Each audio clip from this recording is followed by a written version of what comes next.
Hello student, welcome back to the session number 4 of sequence series. आज से पहले हमने 2-3 सेशन पढ़ लिए हैं जिसमें हमने बेसिक्स और थोड़ा बहुत अर्थमेटिक प्रोग्रेशन को स्टार्ट किया था। आज हम अर्थमेटिक प्रोग्रेशन में आगे पढ़ेंगे। The last line where we have left is up to here. ठीक है, आज हम यहाँ से स्टार्ट करेंगे। अब देखो, यहाँ से बड़ी इंपॉर्टेंट चीज है। पहली एक इंपॉर्टेंट स्टेटमेंट लिखी है आपके सामने। If the mth term is n and the nth term is m, then the m plus nth term is 0। भाई बड़ी आसान सी बात है। इसने क्या बोला है, a plus m minus one into d की वैल्यू तो n है, कोई दिक्कत नहीं।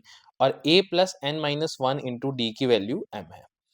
इन दोनों की हेल्प से मुझे बस ये प्रूव करके बताना है भाई a plus m plus one minus d equal to 0। ये पता क्या बोल रहा है कि ऐसा है तो ऐसा होगा, ये बोल रहा है। ये चीज आपको याद भी रखनी है और कैसे आ रही है ये भी। इसमें कुछ खास दिक्कत नहीं है। अगर मैं इसको इक्वेशन नंबर 1 बोलूं, इसको इक्वेशन नंबर 2 बोलूं, तो आप एक चीज पे ध्यान दो। आई विल अगर मैं डायरेक्टली बोलूं कि अगर मैं इक्वेशन 1 और इक्वेशन 2 को माइनस करता हूं, आपके दिमाग में इक्वेशन 1 इक्वेशन 2 है, ऑब्वियसली आपने नोट्स में भी लिखा होगा।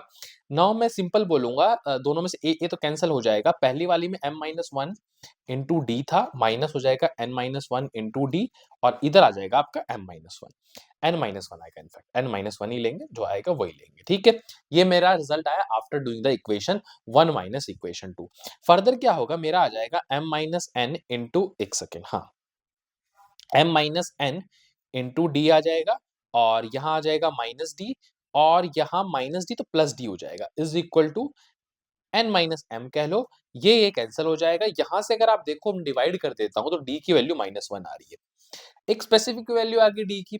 ठीक है, चाहो तो मैं पुट भी कर सकता हूं दोनों इक्वेशन में। जैसे अगर मैं मुझे तो देखो, कुल मिला के ये प्रूव करना है, बात सीधी सी है। अब एक काम करो, पहली इक्वेशन में ही आप d की वैल्यू माइनस वन पुट करके a की वैल्यू निकाल लो। जैसे ही पहली इक्वेशन में मैं d की वैल्यू माइनस वन पुट कर देता हूं भाई, तो इसकी वैल्यू यह आ गई। तो कुल मिला के क्या हो गया, a is equal to n plus m minus one. ये हो गया। अब एक काम करो, आपको बस प्रूफ तो यही करना था ना भाई, ये 0 है, तो यहाँ a की वैल्यू पुट कर दो जो अभी आई है। क्या आई है a की वैल्यू, आपको शो करता हूँ। a की वैल्यू आपकी ये आ गई, n plus m minus one.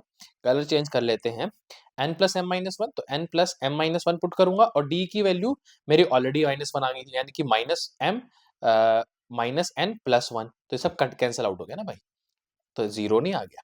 तो बड़ा सिंपल सा अप्रोच है। मैंने a और d की वैल्यू निकाली, d की वैल्यू माइनस वन आ रही है, a की एक वैल्यू वेरिएबल्स m और n के फॉर्म्स में आ रही थी, मैंने कुल मिला के ये प्रूव कर दिया। तो ये चीज दिमाग में हमेशा याद भी रखनी है कि जब m टर्म n के बराबर हो, n टर्म m के बराबर हो, तो m प्लस n टर्म मेरी हमेशा 0 होगी।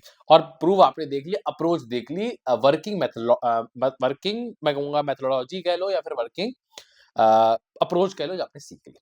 ठीक है, now come to if second statement, that is if m times the m term is equal to n times the, okay, if m times the m term fine is equal to n times the, आगे देखते हैं, n term then the m plus n term is 0। ये भी बड़ी simple सी है। ये क्या बोल रहा है, m times of m term, यानी कि a plus m minus one into d, अगर ये इक्वल है n times of n term के, मतलब n times of n term मतलब a plus n minus one into d, तो ये कह रहा है कि m प्लस एन टर्म 0 होगी। इस केस में भी वही 0 आ रहा है, m प्लस एन टर्म, मतलब कुल मिला के जो प्रूव करना है, ऊपर लिख लेता हूँ कि m plus a plus m plus n minus one into d की वैल्यू 0। ये बात है।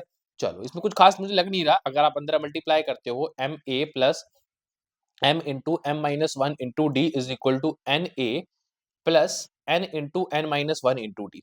एक काम करो, इसको इधर शिफ्ट कर लो, मतलब इस वाले को इधर शिफ्ट कर लो, तो m माइनस एन आपका अलग से हो जाएगा, a कॉमन आ जाएगा, और अंदर आपका m स्क्वायर माइनस एम बनेगा, यहाँ m स्क्वायर माइनस एम बनेगा। इसको मैं उधर शिफ्ट कर दूंगा तो मैं d कॉमन निकाल सकता हूँ। बट अंदर ध्यान रखो, m square minus n square, और एक माइनस m आएगा, और एक यहाँ माइनस n आएगा, तो माइनस m उधर जाके प्लस m हो जाएगा, और ये वाला माइनस n रहेगा, और m square minus n square, चलो ये लिख लेते हैं एक स्टेप बढ़ाने में, मुझे लगता नहीं, n square minus n square लिखो ना, n square minus m square. ठीक है, अब एक काम करो, इसमें से मुझे पता है एन माइनस एम कॉमन आ सकता है, तो यहाँ माइनस बाहर आ जाएगा, तो एम माइनस एन या फिर एम माइनस कुछ भी बोल लो भाई, देखो एक सेम ही बात है, डी। तो मैं यहाँ से एन माइनस एम कॉमन निकाल लेता हूँ, अंदर बचेगा n plus m, n plus m, और ऑब्वियसली बात है, यहाँ एन माइनस एम कॉमन निकाला तो माइनस वन आ जाएगा इधर। ठीक है, इसको और इसको कैंसिल करोगे अगर आप, तो एक नेगेटिव साइन आएगा, यानी कि minus a is equal to d times of m plus n minus one. अब अगर ये माइनस ए एग्जैक्टली आप यहां पुट कर दो इस इक्वेशन में, तो कांट मतलब डायरेक्टली प्रूव नहीं हो गया। यहां पुट कर रहा हूं मैं, डायरेक्टली प्रूव नहीं दिख रहा आपको। थोड़ा सा मैं इसको ना बैक करके, एक सेकेंड, ताकि आपको साफ डायग्राम दिखा दूं मैं। यस, कलर भी चेंज कर लेते हैं इस पर्टिकुलर के लिए।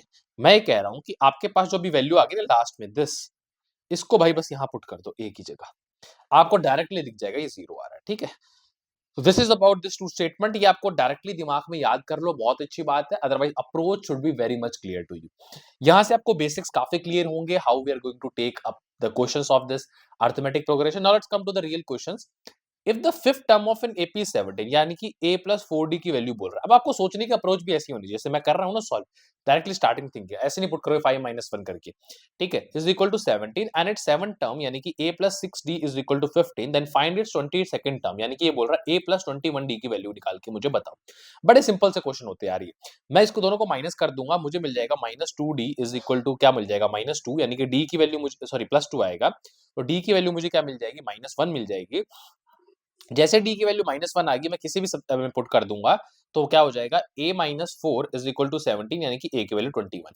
a की वैल्यू 21 में यहाँ पुट करूंगा, d की वैल्यू -1 यहाँ पुट करूंगा, इट विल बी 0 और 22nd टर्म 0 आ जाएगी। और अभी अगर आपने ध्यान दिया हो तो फिफ्थ टर्म ऑफ AP 17 दिया है।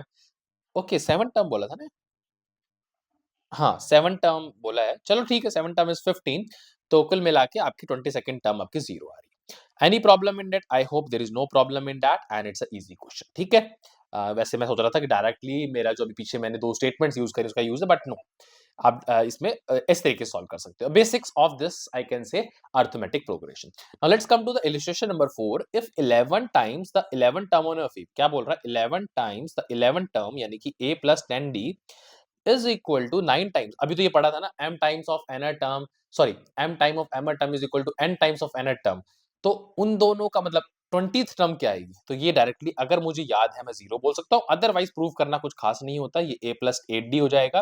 प्रूव करने में कुछ भी नहीं है। 11a plus 110d is equal to 9a plus this is like 72d। यहाँ से मेरा आ जाएगा 2a is equal to that, if I take that on the other side तो 28 ये बचेगा 10 यानी कि -38, -38 ही आएगा, हाँ -38d, यानी कि a की वैल्यू -19d आ रही है।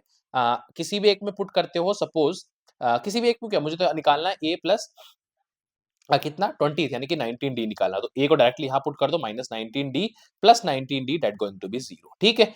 प्रूफ मैंने जो करवाया था वही अप्रोच यहाँ लगा के सॉल्व करके दिखाया। अदरवाइज अगर आपको स्टेटमेंट्स याद हैं तो how much time you can save in the questions like that, ठीक है? स्पेशली थोड़ा मैं एनडीए वालों को कहूँ तो ये ऐसे टाइप के क्वेश्चन काफी लाइक प्रिवेलेंट होते हैं जहां आपको थोड़ा सा आपकी ऑब्जर्वेशंस वगैरह को टेस्ट किया जाता है, ठीक है? And yes, very useful for the other exams like JEE and advance. Now let's come to the other illustration. Same explanation. I'm not going to take this pre-written solution over here. Very, very simple. हाँ, check whether the sequence given below are AP or not. पहली बात मैं आपको एक चीज बताना चाहूंगा, कभी भी अगर आपको एपी चेक करना है ना तो ये देखो कि जो nth टर्म है वो लीनियर होनी चाहिए। तो ये तो ऐसे कैंसिल हो जाएगा, ये करेक्ट है, बस इतना ही है। अदरवाइज एपी का जो डेफिनेशन होती है क्या बोलती है, दैट इज अगर आपका कोई भी टर्म लेते हो, जैसे कि मैं कोई भी टर्म ले, सिंपल सा अगर मैं बोलूं Tn-Tn-1 should be equal to d, ये आता है। यानी कि अगर मैं T4 माइनस T3 भी करता हूँ तो वो भी D आना चाहिए, या फिर मैं कोई रैंडम T9 माइनस T8 ले लूँ वो भी D आना चाहिए। यहाँ तो आपको ऑब्वियसली दिख जाएगा। अगर मैं T9 माइनस T8 लेता हूँ यानी कि T9 का मतलब क्या हो जाएगा 81, T8 का मतलब 64, कितना आ जाएगा ये 16 17 आ जाएगा। लेकिन अगर मैं 4 और 3 लेता हूँ तो 16 माइनस 9 जो कि मेरा आएगा 7। तो ये कोई तरीके से प्रूफ नहीं होगा। आप बेसिक से चल लो या फिर आप एक मतलब मैं कहूँगा स्टेटमेंट से चल लो, that is all arithmetic progression have their nth term as linear as always, this is the strict rule। और हेयर अगर आप चेक करोगे I will give it to you, कुछ भी n की वैल्यू पुट करो, फिफ्थ टर्म सिक्स टर्म लो, लेकिन वही रूल लगाना है कि subsequent term minus its preceding term, मतलब sustaining term minus preceding term कह लो, you will get your answers, ठीक है? तो बड़ा इजी सा क्वेश्चन है, यहाँ पर आपको ये आप यूज कर सकते हो Tn माइनस निकाल के। जो आपकी Tn माइनस Tn माइनस होगा वो आपका ये आएगा, यानी कि ये भी कांस्टेंट नहीं है। अगर मैं इस तरीके से भी जाऊं, मेरे को ये पता है कि डी हमेशा क्या होना चाहिए, कांस्टेंट होना चाहिए। और जब मैंने डी निकालने की कोशिश करी ना जनरल टर्म्स, मुझे आया 2n-1 जो कि एक कांस्टेंट नहीं है।